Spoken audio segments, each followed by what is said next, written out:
Hi everybody and welcome back to the Renaissance Builder. Now for you, this has been approximately about a week later. For me, it's been 2 seconds since I shot the last intro video. Either way, today we're talking about a DIY pocket oscilloscope. This thing is either going to be an extremely cheap piece of garbage or a very handy tool. I think it's the latter, and I'm going to explain why. So follow along in the rest of the video. Let's get started.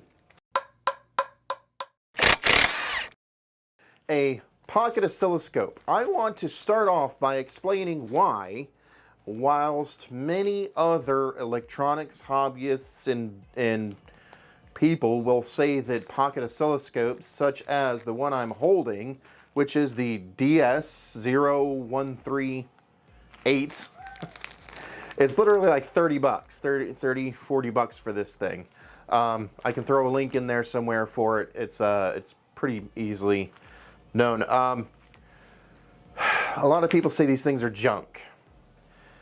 And I say that depends on what you're using it for. As a pocket oscilloscope, I've had previous pocket oscilloscopes before, and I've had great success with using them to not necessarily measure things, but confirm that what I want to happen is actually happening. Now, let me clarify. Let's say I want to know if a CAN network or a control area network is actually talking. Well, I can put a multimeter on there set to DC on the network and maybe read a voltage fluctuation and go, I think it's working.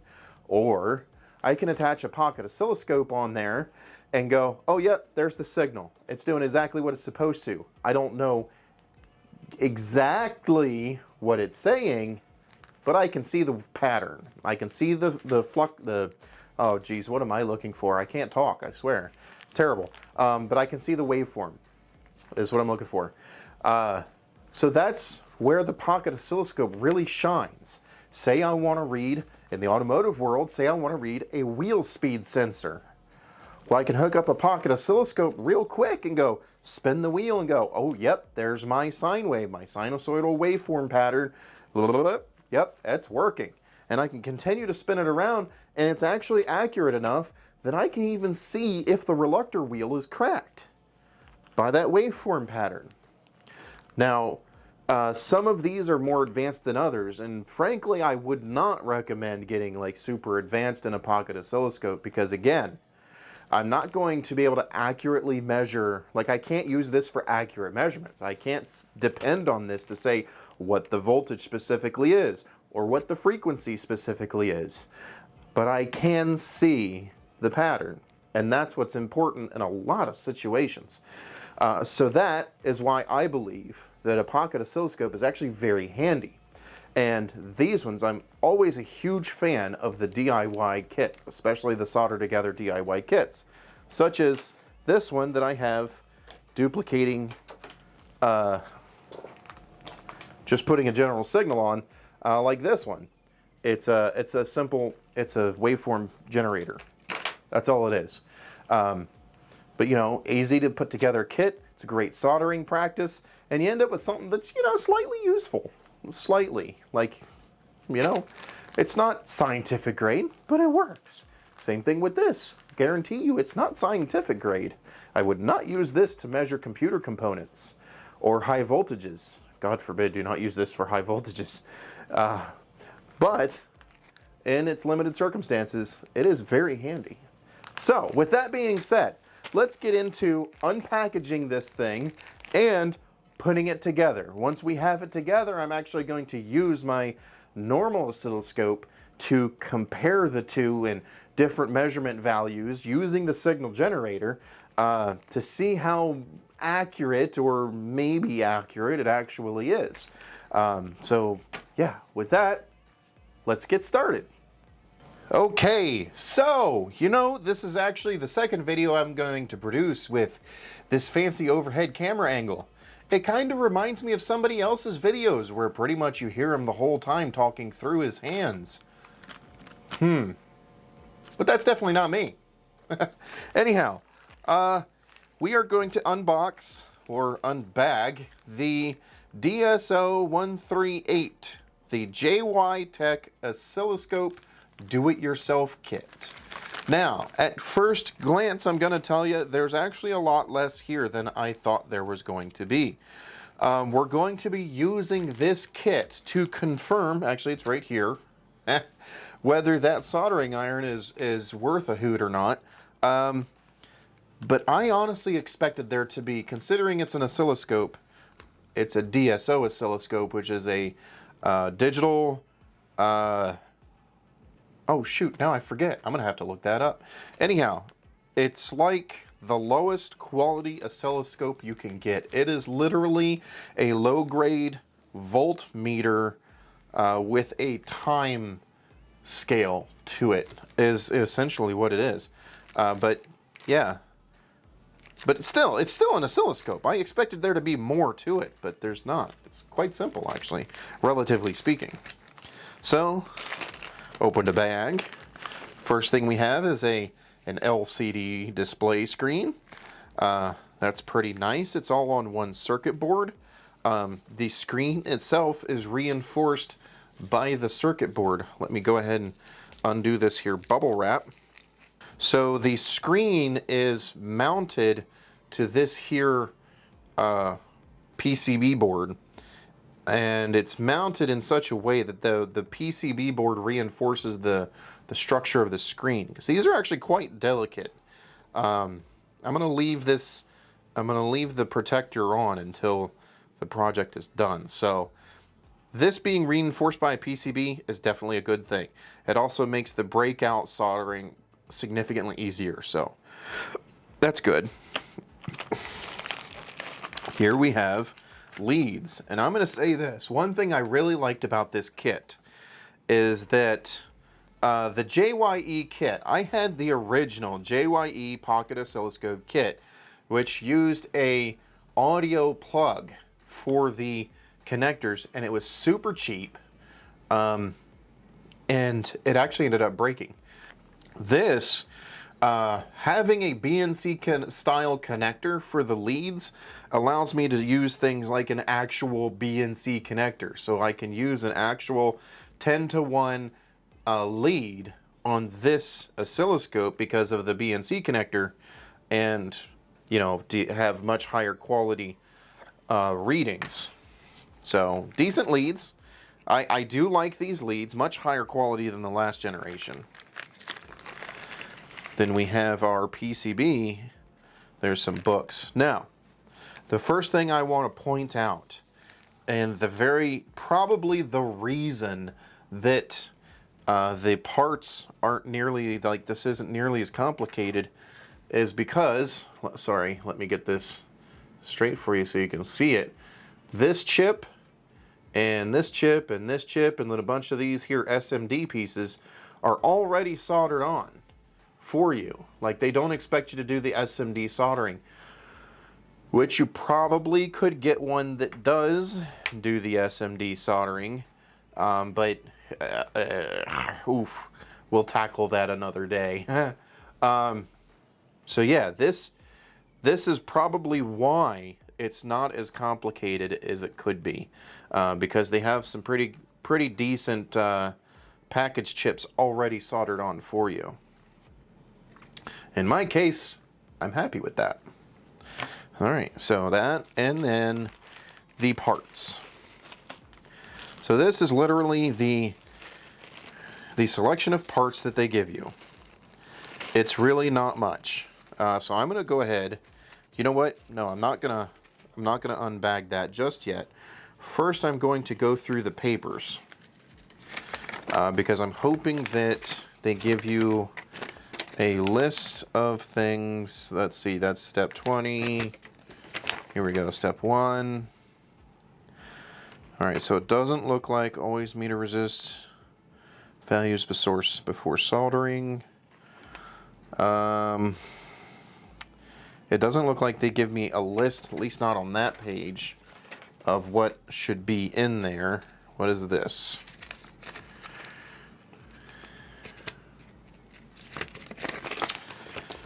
So I'm actually told, so this is an open source gadget, right? Okay, this is like the directions.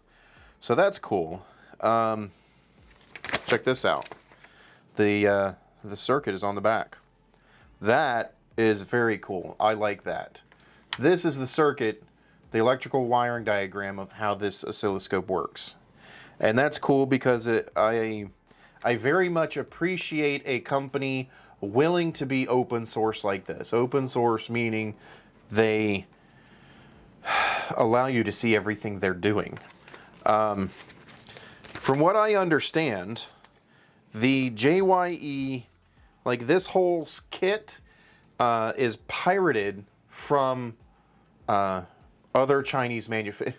This is a Chinese manufacturer, obviously, but JYE is the original designer of this kit. And from what I understand, the JYE version is better. There are pirated versions that are a bit cheaper, but come on, we're talking like $25 versus like $20. And the pirated versions aren't quite as good, from what I understand. I don't know. The directions. The directions on how to put this thing together. They are nicely color-coded. They're nicely labeled. For example, the high-frequency chokes. 100 microhenry chokes there. L1, L3, and L4. How do I know what those are? It looks like they're calling, all right, diodes, crystals, USB, tack switches. I wonder what the USB's for. Power maybe? I don't know. No, there's a power connector. That'll be interesting to see. If this is USB connectable, that's actually kind of neat. Tactile switches, ceramic capacitors, LEDs, pen headers, transistors, regulators, LO5, it's giving the names, capacitor trimmers, okay, power inductors, capacitors, power connector, pen header, slide switches, BNC connector, test signal ring. Really? Well, all right, so this is actually a significant difference. And I'm not saying this to say this kit is any good. This thing is literally the cheapest DSO pocket oscilloscope you can get. Keep that in mind, please. But things that are nice that they really didn't have to, considering this is not a high quality piece. This is a generic piece. And well, I think I already explained the difference, but the test signal ring, when you get a legitimate oscilloscope, they have a signal generator built in to calibrate your leads to. You clip your lead on that wire and it spits out a very specific signal, and then you tune the rest of the test according to that signal. So they're doing the same thing. I don't know how accurate it is. We are going to double check this against another oscilloscope, but the fact that they put that in there is definitely a positive. All right, so short JP3 with solder. Okay, there's notes. Anyhow, what I'm seeing is some decent instruction sets. Resistors. Okay, so here's what they're doing. They did not label on the board what each component is, but they are giving you a list. So R1, 14, and 16 are 100,000. And if you look on focus, sorry, I apologize. I'm trying to show you. This might just be too difficult to show. Can you focus? No? Well, anyhow, each one of these things is labeled. Resistors are labeled R, chokes are labeled L, diodes D, crystals Y. There's actually a chart that you can look up on Google that there's a standard that manufacturers use when they label their circuit boards. So, you know, if I go on any circuit board, for example, when I repaired my oscilloscope, my snap-on oscilloscope, You look at the board, it's labeled L3, that's a choke. So, yeah. Anyhow, getting too long with this. Okay. They don't label each one of these parts for you, so if you are going to do this yourself, I highly recommend downloading a resistor app or having a good quality multimeter or even a circuit identifier available to you so that you can quickly make sure what each one of these is. Resistors are color coded and all that kind of stuff, so nothing should be a mystery to you, but you can identify these quickly with a multimeter or other devices. So, that being said, I'm going to go into fast forward mode here. We're going to use this here soldering iron-ish, if you can call it that, and let's get building.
So at this point, I want to tell you why I like this tool.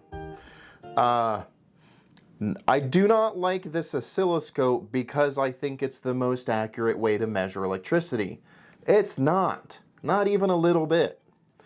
I don't like this tool because I think it's the most versatile thing that you could have in your toolbox. No, that's not even it either.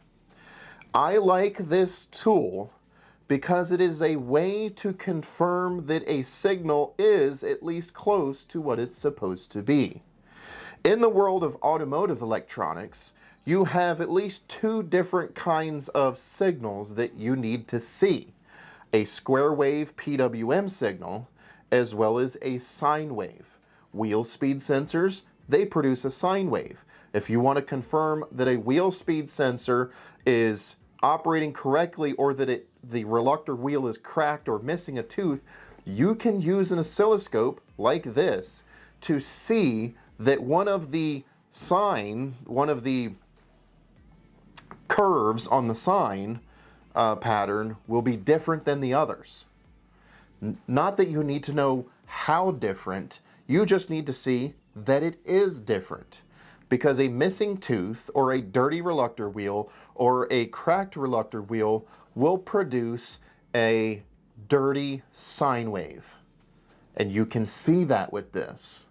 So you don't need to take the sensor out and take things apart and try to eyeball it in there. You can literally, whilst you're measuring the thing, go spin the wheel and go, oh, that is nasty. Or you can hook your thing up and spin the wheel and go, that sine wave's perfect. There's nothing wrong with that sensor. We need to look somewhere else. You see where I'm going with this? It's not the accuracy of the reading that this is good for. It's the pattern that you're looking for. If I need to see a certain square wave signal coming off of, say, a mass airflow sensor, this can show that. If I need to confirm whether a signal coming out of, say, a wideband oxygen sensor is either PWM or analog, this will show that. That is the beauty of these devices. Not the accuracy of the signal, but what the signal really is. And that's why I like these. And that's why I made this one, because I gave my last one away, so I needed a new one. Now I'd like to move on to my review of this kit in particular. If you are looking for a soldering project to do with, say, a friend or a child or just for yourself, this soldering project is enjoyable, but there's some caveats. Some things I will say, and I know JYE Tech is not listening to my little videos. Hell, most people don't, but this is a great kit. But when you do build this kit, you need to have a good multimeter to test resistances. I recommend a good multimeter and a resistance chart. You can get a resistor, what is it called? I have it on here on my phone. There's an app for that, believe it or not. Of course I got low power. It's literally called resistor. I love simplicity. Anyhow, there's an app, it's called Resistor, that you can put in the color code of the resistor and it'll tell you what the value is supposed to be. The reason I'm harping on that is because they just give you a package of resistors and tell you the resistor 1 needs to be this value. And then you have to go digging through those resistors to find the value. They're hard to read, so use a multimeter to double check your values on those resistors before you install it. Very important. The other things that I was somewhat disappointed in is the organization to the whole thing. The capacitors are difficult to read. The resistors are difficult to read. So it does actually take a significant amount of effort to make sure you get the parts in the right place. But that being said, once you move past that and you consider yourself at least a mid-level electronics enthusiast, then this should be no problem at all for you. It's very enjoyable, it functions, it's a good project. There are things on this project, on this oscilloscope kit particularly, that I really appreciate that they did. For one, it's a BNC connector.